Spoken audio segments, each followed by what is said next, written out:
খুবই সিম্পল লুকে নিজের ঘরটাকে সাজিয়ে নিলাম। যতটুক পসিবল হয়েছে ঠিক ততটুকুই সাজিয়ে নিয়েছি।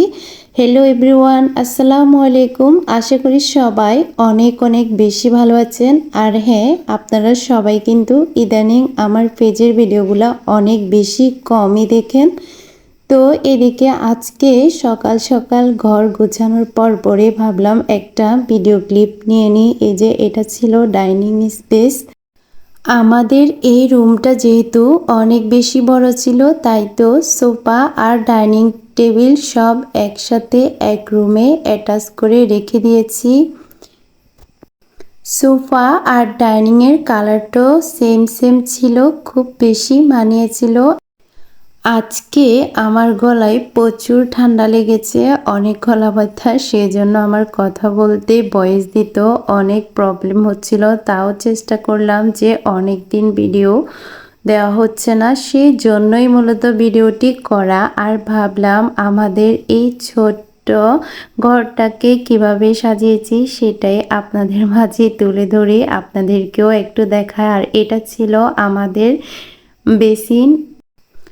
এটা পুরোটাই আমার ছোট ভাইয়ের পছন্দে লাগানো। এখানে যা যা লাগানো হয়েছে সবটাই ওর পছন্দ অনুযায়ী করা হয়েছে। এই যে পাশে যে ওয়াশের বক্সটা দেখা যাচ্ছে সেটাও ওর। তারপরে যে গ্লাসটা লাগানো হয়েছে এটাও ওর পছন্দে, একদম প্রপারলি যেটা যেটা ও পছন্দ করেছে সেটাই লাগানো হয়েছে। আর এই দিকে এই রুমটাই ছিল আমার গরিবের রুম বলতে পারেন। এখানে এই ড্রেসিং টেবিলটা আমার পছন্দে নেওয়া হয়েছে। আর এই পাশে যে বেডশিটটা বিছানো হয়েছে এটাও কিন্তু আমি নিজে চয়েস করে নিয়েছি। আর আমার ছোট ভাইও বলে দিয়েছিল যে এক ফুলের বেডশিট নাকি অনেক বেশি ভালো লাগে, সেজন্যই মূলত নেওয়া।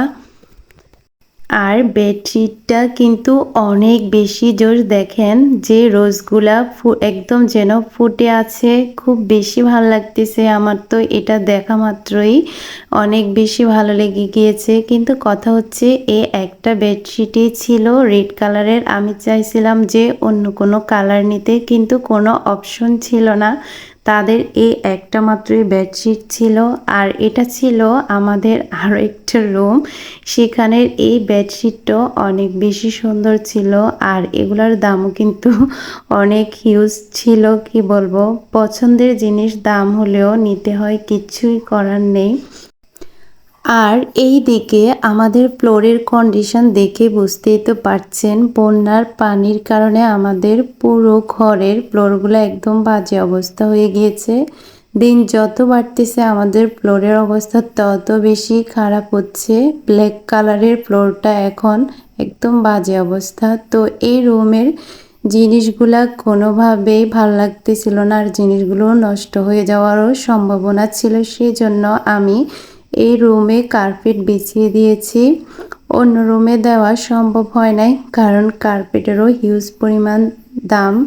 তো সবাই ভালো থাকবেন, আর আমার ভিডিওতে বেশি বেশি লাইক, কমেন্ট এবং শেয়ার দিবেন। আজকের ভিডিওটি এ পর্যন্ত। আল্লাহ হাফেজ।